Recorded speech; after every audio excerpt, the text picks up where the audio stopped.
For example हम बाहर हैं या किसी भी ऐसे स्पॉट पर हैं जहाँ पे बहुत गर्मी है, आप आउटडोर शूट कर रहे हैं कुछ भी, और आपके साथ कोई जो आपका फ्रेंड है या कोलीग है वो फेंट हो गया है गर्मी से कुछ, तो फर्स्ट स्टेप आपका क्या होना चाहिए? आपको डॉक्टर को एक्सेस नहीं है उस वक्त, हॉस्पिटल्स आपसे दूर हैं, तो आप बेसिक जो ट्रीटमेंट उसको क्या दे सकते हैं? ऐसी जगह लाइक पिकनिक स्पॉट्स या बाहर आउटडोर जहाँ पे बहुत सारे मुल्कों में जहाँ पे हीट वेव्स आर एक्सपेक्टेड ठीक है। अनएक्सपेक्टेडली समटाइम्स, तो वहाँ पे हम्म। गवर्नमेंट की तरफ से कुछ प्रोविजंस हैं कि ठीक है। आपको ना एक कूलिंग सेंटर्स बना के दिए जाते हैं। ओके। लाइक रोड के ऊपर एक बस स्टैंड जो है उसके साथ ही एक कूलिंग सेंटर होता है। बहुत सारी जगहों पे आपको पानी और उसकी चीज़ें बहुत ज़्यादा दी जा रही होती हैं हम्म। ताकि यू हाइड्रेट योरसेल्फ।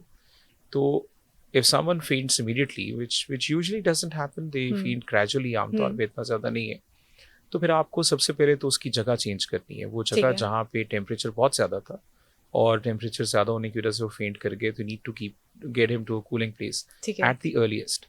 फिर आपने उसकी क्लोथिंग चेक करनी। ओके। अगर कोई बहुत गर्म कपड़े पहने हैं या हम्म। कलर उसका बहुत ऑल्टर्ड है, तो if possible you need to just change that ठीक है। इमीडिएटली।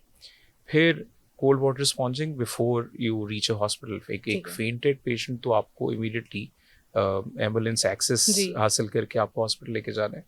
उससे पहले पहले आपने उसका जो है ना, वो आपने कोशिश करनी है उसको हाइड्रेट करें। ठीक नहीं है। हो सकता तो ठंडे पानी से उसकी स्पॉन्जिंग करें। ओके। टेम्परेचर रिड्यूस करने की जो मुमकिन कोशिश हो सकती है वो करें। ठीक है। अगर कॉन्शियस लेवल ठीक है तो कोई एंटीपायरेटिक्स दे सकते हैं। ठीक है। और उसके बाद immediately once the rescue services ठीक आर है। इन प्लेस, तो फिर you need to get aside and let them do their work. क्योंकि ओके। आईवी एक्सेस के साथ उसको थोड़ा सा हाइड्रेट करके ठीक है। चीज़ें बेहतर करेंगे। ठीक है। हम हाइड्रेशन की बात बार बार कर रहे हैं क्योंकि देखें जो बड़ा सेंट्रल रोल है जी। वो हाइड्रेशन का ही है। ऐसा नो ही है। One just gets heat stroke unless कि उसकी बॉडी बड़ी वेल परफ्यूज्ड है। तो ठीक है। हमेशा ये चीज़ें तब होंगी जब आपकी रेगुलेशन ख़राब होगी, आपके पास इतना पानी नहीं होगा कि आप स्वेट के तौर पे उसको ज़ाया कर सकें, हुँ, यानी आप उसको रिलीज़ कर निकाल सकें in the form of heat. तो ठीक है। जहाँ ये होगा वहाँ पे फिर प्रॉब्लम फेस करें। ठीक है, वो तमाम लोग जो मेडिकेशंस पर हैं किसी न किसी चीज़ से, और वो गर्मी में वो मेडिकेशन बिकॉज़ वो गर्म है, आपकी बॉडी वैसे ही हीट अप हो रही है बार-बार थोड़ी-थोड़ी देर के बाद, तो उसमें उसको भी इफ़ेक्ट करती है वो, या किस तरह से उस मेडिकेशन के साथ अपना ये जो हीट वेव वाला या समर्स वाला जो टाइम है पूरा उसको बेहतर गुज़ार सकते हैं? अच्छा, this will be a very long list of patients जहाँ हम सबकी बात करें। ठीक है। We start with patients with liver disease. Okay. अच्छा, मैं हमेशा कहता हूँ कि गर्मियों का मौसम ना बड़ा मुश्किल होता है लिवर डिजीज़ वाले पेशेंट्स को, ठीक है। ख़ास तौर पे वो जो डिकॉम्पेंसेट कर चुके होते हैं। हुँ, हुँ। हमने देखा है जिगर के मरीज़ ऐसे जिनका ट्रीटमेंट टाइम पे नहीं हुआ या ट्रीटमेंट फेलियर हो गया, हुँ, जिसके बाद उनके पेट में पानी, एसाइटिस, या उनका लिवर श्रिंक कर चुका है, उनको सिरोसिस हो गया हुआ है हुँ। और उनकी स्प्लीन बढ़ चुकी हुई है। ये वो लोग हैं जो आमतौर पे डायूरेटिक्स पे होते हैं। ठीक है। ऐसी अद्वियात जो उनके पेट के पानी को यूरिन के ज़रिए कम करती हैं। ठीक है। अब व्हेन यू यूजिंग डायूरेटिक्स, तो द हुँ, प्रॉब्लम इज़ कि आपका इलेक्ट्रोलाइट इम्बैलेंस तो वैसे ही उनकी वजह से हो रहा होता है। हुँ, यू नॉट अलाउड, आपका डॉक्टर ही आपको मना कर देता है कि देखें आप दवाइयाँ खा रहे हैं उससे कमज़ोरी होगी। हुँ। आप 2 ग्लास या डेढ़ ग्लास से ज़्यादा पानी नहीं पी सकते। ठीक है। आपका सॉल्ट रिस्ट्रिक्टेड होता है ऑलरेडी। ओके। ऐसे लोग जब हीट से एक्सपोज़ होते हैं तो दे आर द वर्स्ट। ठीक है। उनका ना तो पानी का कंटेंट पूरा होता है, हुँ, इनका इंट्रावैस्कुलर वॉल्यूम ऑफ वाटर जो है वो बड़ा कम होता है, ठीक है। क्योंकि थर्ड स्पेस लॉस होता है, ये अपनी हुँ, खून की नालियों में पानी को मेंटेन नहीं कर पा रहे होते हैं। हुँ, इन लोगों के लिए तो the first and foremost advice यही है कि ये लोग बिल्कुल बाहर निकलना बंद कर दें। हुँ। कोई बाहर का एक्सपोजर इनका होना ही नहीं चाहिए unless when the temperatures cool down, और रात के वक्त पे अगर इन्होंने कहीं बाहर निकलना है तो ठीक है।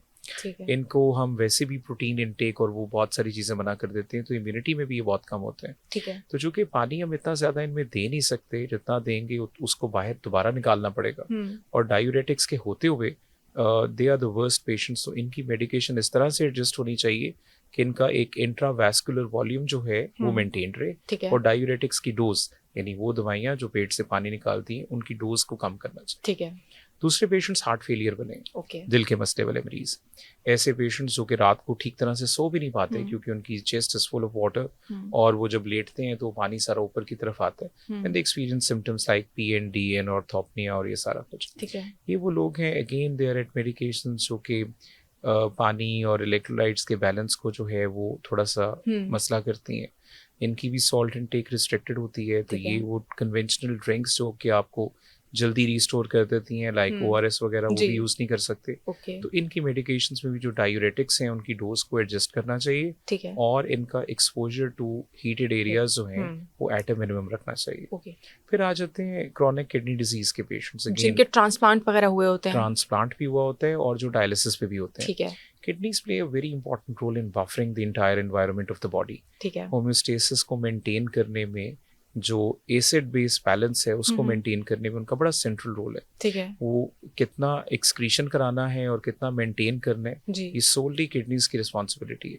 Agree. तो जब वो बफर फंक्शन खराब हो जाता है तो शायद उतना हाइड्रेटेड बंदा होता नहीं है जितना वो वाटर लूज कर जाता है. ठीक है. और उतनी इलेक्ट्रोलाइट्स अंदर होती नहीं है जितनी वो लूज कर जाएगा क्योंकि उनकी रीअब्सॉर्प्टिव कैपेबिलिटी बहुत कम है. बिल्कुल तो ऐसे. In that case again since water is restricted तो वाटर लूज करने वाली जितनी भी एक्टिविटीज हैं उनको हमें अवॉइड करना चाहिए. ठीक है. अब आ जाते हैं वो लोग जो डायबिटिक पेशेंट्स हैं और फिर वो लोग जो फास्टिंग की स्टेट में होते हैं कभी कभी. डायबिटिक पेशेंट्स में they are at risk of damaging their organs, लेकिन अक्सर आपका एंड ऑर्गन डैमेज अभी हुआ नहीं होता. ठीक है. तो डायबिटीज का कंट्रोल बहुत ज़्यादा ख़राब हो जाएगा if you are repeatedly expose to warmer environments. ठीक है. आपकी जो शुगर लेवल्स हैं वो बहुत बढ़ जाएंगे. ठीक है. There are a few complications like diabetic ketoacidosis जो कि हम डिहाइड्रेशन की वजह से ही एक्सपीरियंस करते हैं. ठीक है.